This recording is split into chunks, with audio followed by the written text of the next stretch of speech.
तो नमस्कार दोस्तों, स्वागत है आपका फिर से जीएसएम स्टडी लवर पर। मैं हूं आपका दोस्त गौरव और आज हम भारतीय समाज को समझने की दूसरे वीडियो में पहुंच चुके हैं। और इससे पहले वाले वीडियो में मैंने आपको प्राग ऐतिहासिक काल के बारे में बताया था।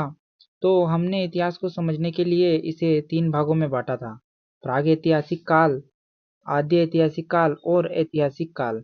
इस प्राग ऐतिहासिक काल में इस काल में लिपि व लेखन कला का विकास नहीं हुआ था और आद्य ऐतिहासिक काल में लिपि व लेखन कला का तो विकास हो गया था, परंतु उसे पढ़ा नहीं जा सका है। और ऐतिहासिक काल में लिपि व लेखन कला से परिचित थे और वह अभी पढ़ी भी जा चुकी है। और इसी वजह से प्राग ऐतिहासिक काल में ताम्र पाषाण काल और पाषाण काल दोनों आते हैं।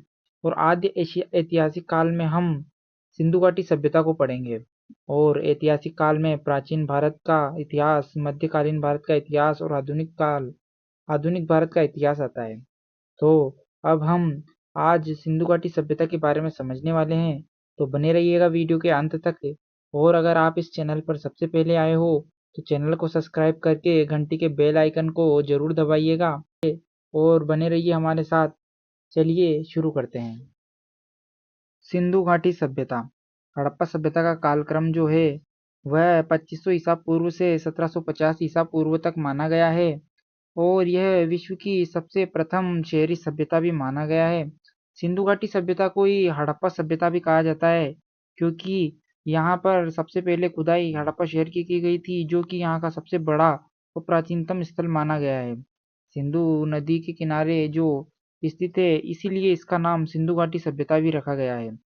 और इसकी जानकारी हमें सबसे पहले चार्ल्स मैकेले ने 1826 ईस्वी में दी थी, परंतु उस समय यहाँ पर कोई ध्यान नहीं दिया गया था और इन्हें यह जानकारी वहाँ के स्थित लोगों द्वारा पता चली थी कि वहाँ के जो लोग थे वह वहाँ हड़प्पा सभ्यता की ईंटों से अपने मकानों का निर्माण कर रहे थे, परंतु चार्ल्स मैकेले ने कोई ध्यान नहीं दिया। और इसके बाद सन 1921 में दयाराम साहनी जी, जॉन मार्शल के नेतृत्व में, जो उस समय के पुरातत्वविद थे, उनके नेतृत्व में दयाराम साहनी ने 1921 ईस्वी में हड़प्पा शहर की खोज की और हमें हड़प्पा सभ्यता के बारे में जानकारी दी। इसका विस्तार हम देख लेते हैं। तो हड़प्पा सभ्यता का विस्तार जो है वह उत्तर में मांडा तक, जो कि जब भी वर्तमान जम्मू में पड़ता है, वहां तक था। और हड़प्पा सभ्यता का विस्तार दक्षिण में देमाबाद तक था, जो अभी वर्तमान में महाराष्ट्र में है, तथा सुतका गेंडोर जो पश्चिमी सीमा थी उसकी सुतका गेंडोर तक थी, जो बलूचिस्तान में पड़ती है। और इसका पूर्वी सीमा जो थी वो आलमगीरपुर उत्तर प्रदेश तक थी।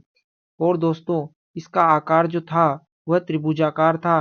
अब दोस्तों, हम जान लेते हैं सिंधु घाटी सभ्यता का शहरी जीवन कैसा था और सामाजिक जीवन कैसा था। तो वहाँ का सामाजिक जीवन जो था वह समाज मात्र सत्तात्मक था, क्योंकि यहाँ पर एक हमें देवी की मूर्ति भी मिली है। हालांकि यह अभी तक पता नहीं चल पाया है कि यह कौन सी देवी की मूर्ति है, परंतु वह एक देवी की पूजा किया करते थे और उन्हें ही अपनी मात्र सत्तात्मकता का प्रतीक मानते थे। और यहाँ का जो समाज था वह 4 वर्गों में बटा हुआ था: विद्वान वर्ग, योद्धा वर्ग, व्यापारी और शिल्पी वर्ग तथा श्रमिक वर्ग। भोजन जो था वह सामाजिक जीवन के अंतर्गत सिंधु घाटी सभ्यता के जो लोग थे वह भोजन शाकाहारी तथा मांसाहारी दोनों प्रकार के करते थे। यहाँ पर सामाजिक शवदान की प्रणालियाँ 3 प्रकार की पाई गई है, जिनमें प्रथम प्रणाली थी पूर्ण शवदान, जिसके अंतर्गत पूरे के पूरे मृतक को दफना दिया जाता था। और इसके बाद एक दूसरा शवदान पाया गया है जो था आंशिक शवदान, जिसमें मृतक को पहले मरने के बाद जंगल में छोड़ दिया जाता था। उसके बाद जंगली जानवर उनके मांस को खा लिया करते थे और बाद में जो हड्डियां बचती थी उनका शवदान कर दिया जाता था या उनको दफना दिया जाता था। और तीसरा शवदान था यहाँ पर दाह संस्कार, जो कि मृतक को अग्नि में जलाकर उसका संस्कार किया जाता था। तो यहाँ का सामाजिक जीवन के अंतर्गत शवदान प्रणालियाँ 3 प्रकार की पाई गई है। और अब हम देखते हैं सिंधु घाटी सभ्यता की जो है नगर नियोजन। विश्व में सबसे प्राचीनतम सुनियोजित शहर जो है वह सिंधु घाटी सभ्यता को माना गया है दोस्तों। इसमें पक्की ईंटों का प्रयोग किया गया है, जो मुख्यतः हड़प्पा और मोहनजोदड़ो में की गई है। दरवाजे इनके घरों के सामने या सड़क की ओर ना होकर एक गली की ओर होते थे या घर के पीछे की साइड जो दरवाजे हुआ करते थे। और यहाँ की सर्वाधिक चौड़ी सड़क जो थी वो मोहनजोदड़ो में मिली है, जो कि 10 मीटर चौड़ी है। और यहाँ के मकानों में 4-5 कमरे होते थे। मकानों में आंगन, रसोईघर, स्नानागार, कुएं व कुछ घरों में शौचालय भी होते थे। और यहाँ की नालियाँ जो है वह ढकी हुई हैं, इसीलिए इसे सुनियोजित नगरीय सभ्यता कहा गया है। और इनके जो प्रमुख स्थल है वो हम देख लेते हैं आज। अब हड़प्पा, सबसे पहले वहाँ का सबसे प्रमुख स्थल हड़प्पा है, जो 1921 में खोजा गया था। यह रावी नदी के तट पर स्थित है और वर्तमान के पाकिस्तान में है। यहाँ पर मुख्यतः वस्तु श्रमिक मिले हैं तथा अन्नागार, लकड़ी का ताबूत और आरेज कब्रिस्तान, जो कि यहाँ का मुख्य कब्रिस्तान है। उसके बाद हमें वहाँ पर मोहनजोदड़ो जो मिला है, मोहनजोदड़ो 1922 में रखलदास बनर्जी द्वारा खोजा गया था दोस्तों। और यह वर्तमान के पाकिस्तान के सिंध प्रांत में लरकाना जिले में स्थित है। मोहनजोदड़ो का जो अर्थ है वो होता है दोस्तों मृतकों का टीला। और यहाँ पर मुख्यतः वस्तु हमें पुरोहित आवास, अन्नागार, विशाल स्नानागार, कुआं, आद्य शिव की मूर्ति, नर्तकी की मूर्ति और सबसे चौड़ी सड़क जो है वो हमें मोहनजोदड़ो से मिली है। उसके बाद हम चन्नू को देखते हैं।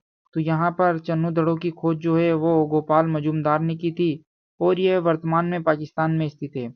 और यह चन्नू है जो है यह एकमात्र दुर्ग रहित शहर है, क्योंकि दोस्तों हड़प्पा सभ्यता में जो भी सारे शहर मिले हैं वो दुर्ग के अंदर या चार दीवारी के अंदर बनाए गए हैं, परंतु यह चन्नू जो एकमात्र ऐसा शहर है जिसमें जो कि दुर्ग रहित शहर है। और इसमें वस्तुएं हमें आभूषण की वस्तुएं मिली है, जैसे लिपस्टिक, शीशा, मनके और गुड़ियां और कुत्ते व बिल्ली के पैर, जिसमें बिल्ली का पीछा करता हुआ कुत्ते के पैर मिले हैं।